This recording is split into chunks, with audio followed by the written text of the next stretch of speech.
প্ৰথমতে মই ক'ব খুজিছোঁ কাজিৰঙাৰ এলিভেটেড কৰিডৰ।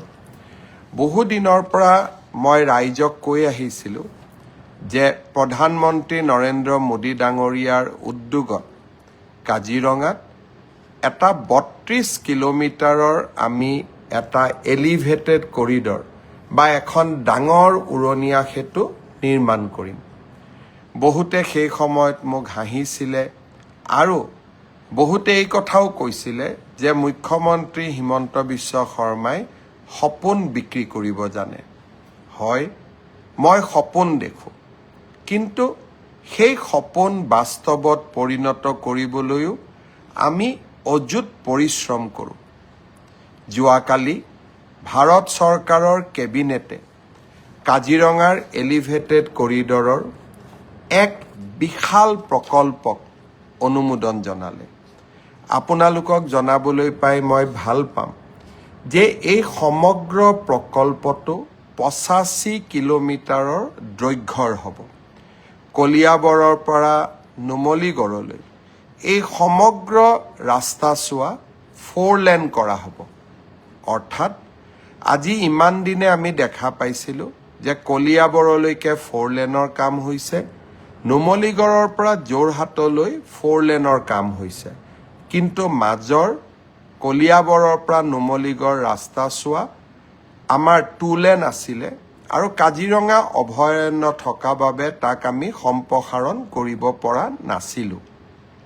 এতিয়া কলিয়াবৰৰ পৰা ৮৫ কিলোমিটাৰৰ ৰাস্তা আমি 4 লেনিং কৰিম আৰু স্বাভাৱিকভাৱে কাজিৰঙা অভয়াৰণ্যৰ অঞ্চলটো যি 34.5 কিলোমিটাৰ হ'ব, তাত এটা ডাঙৰ এলিভেটেড কৰিডৰ আমি নিৰ্মাণ কৰিম। এই এলিভেটেড কৰিডৰ নিৰ্মাণ হোৱাৰ ফলত কাজিৰঙাৰ বন্য জন্তু বিপদমুক্ত হ'ব আৰু আমাৰো যি এতিয়া আমি স্পীড কণ্ট্ৰল কৰি যাব লাগে, লাহে লাহে যাব লাগে, আমি নিজস্ব গতিৰে উজনি অসমলৈ যাব পাৰিম। আৰু এই দুইটা নেশ্যনেল হাইৱেৰ এই প্ৰজেক্টটোৰ বিশেষত্ব হ'ব যে বোকাখাট আৰু জখলাবন্ধা দুইটা জাগাতে আমি এটা বাইপাছ নিৰ্মাণ কৰিব পাৰিম। যদিও এই সম্পৰ্কত কিছু আমাৰ মাজত মতৰ পাৰ্থক্য আছে, কিন্তু তাত সত্ত্বেও আমি ভাবোঁ যে এই প্ৰকল্প অনুমোদনৰ সময়ত বা নক্সা বনোৱাৰ সময়ত ৰাইজৰো মতামতক নিশ্চয় নেশ্যনেল হাইৱে অথৰিটিয়ে গ্ৰহণ কৰিব। আমি কাজিৰঙাত এলিভেটেড কৰিডৰ এটা নোহোৱাৰ কাৰণে আমাৰ কি অসুবিধা হৈ আছিল? 2024ত 225টা জন্তু বানপানীৰ সময়ত মৃত্যুবৰণ কৰিছিল। 2020 চনত 225টা, 2019ত 223টা। অৰ্থাৎ প্ৰতি বছৰে বানপানীৰ সময়ত এই ধৰণে বন্য জন্তুৰ মৃত্যু হৈছিল আৰু আমাৰ কাজিৰঙাৰ সেই সময়ত আমি বিভিন্ন ধৰণে গাড়ী মটৰ ডাইভাৰ্ট কৰিবলগীয়া হৈছিল। এতিয়া আৰু সেই অসুবিধা নাথাকিব। এই প্ৰকল্পৰ বাবে প্ৰধানমন্ত্ৰী নৰেন্দ্ৰ মোদী ডাঙৰীয়াই 6,957 কোটি টকা অনুমোদন কৰিছে। মই অসমবাসী ৰাইজৰ হৈ প্ৰধানমন্ত্ৰী ডাঙৰীয়াক পুনৰ এবাৰ ধন্যবাদ জনাইছোঁ। এই বছৰ প্ৰধানমন্ত্ৰী ডাঙৰীয়াই আমাক 5টা বৃহৎ প্ৰকল্প দিলে। নামৰূপৰ ফাৰ্টিলাইজাৰ, যি আমাৰ কোম্পানী আছিল ব্ৰহ্মপুত্ৰ ভেলী ফাৰ্টিলাইজাৰ কৰ্পৰেশ্যন, তাক সম্প্ৰসাৰণ কৰি 12 লাখ মেট্ৰিক টনৰ বাবে এটা নতুন সাৰ কাৰখানা নিৰ্মাণৰ অনুমোদন দিলে 12,000 কোটি টকা। গুৱাহাটী ৰিং ৰোড কৰোৱা নাৰেংগী দলং 7,000 কোটি টকা।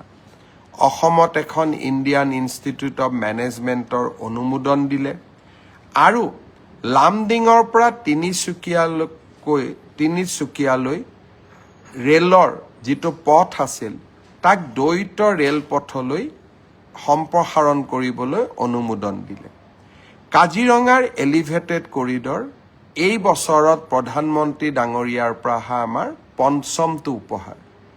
এতিয়া ইয়াৰ মাজত আৰু এটা উপহাৰো আমাৰ মাজত আছিলে, বৰাক উপত্যকালৈকে যোৱা এক্সপ্ৰেছ কৰিডৰ, অৰ্থাৎ 6টা উপহাৰ। এইবাৰ মই 7মটো উপহাৰলৈও বাট চাইছোঁ। কোনোবা এটা দিনত ভাল খবৰ আহিব, সেয়া হ'ল গোলাঘাট আৰু গহপুৰৰ মাজত টানেল বা সুৰংগ নিৰ্মাণৰ অনুমোদন। এই কাজিৰঙা এলিভেটেড কৰিডৰৰ সমান্তৰালভাৱে মই আৰু এটা ভাল খবৰ মাজুলীবাসী ৰাইজক জনাব খুজিছোঁ। অৱশেষত মাজুলী অৰ্থাৎ কমলাবাৰী নিমাতী ঘাটৰ ওপৰত নিৰ্মাণৰত দলঙৰ টেণ্ডাৰ প্ৰক্ৰিয়া সমাপ্ত হ'ল আৰু ইতিমধ্যে মাজুলীত দলং নিৰ্মাণ কৰি থকা প্ৰতিষ্ঠানটোৱে এই নতুন দলং নিৰ্মাণৰ বাবে দায়িত্ব পাবলৈ সক্ষম হৈছে। প্ৰতিষ্ঠানটোৰ মই নাম ল'ব খোজা নাই, ব্যক্তিগত প্ৰতিষ্ঠান, কিন্তু তেওঁলোক ইতিমধ্যে মাজুলীত আন 2খন দলং বনোৱাৰ বাবে কৰ্মৰত হৈ আছে। সেয়েহে মাজুলীৰ ৰাইজে নিশ্চয় অহা 2 মাহমানৰ ভিতৰতেই দলঙৰ কাম নতুনকৈ নিৰ্মাণ হোৱা দেখা পাব আৰু তেওঁলোকে ছাইট আদিও অহা এমাহৰ ভিতৰতে গ্ৰহণ কৰিব বা ছাইট আদিৰ দায়িত্ব ল'ব। মাজুলীৰ বাবেও এই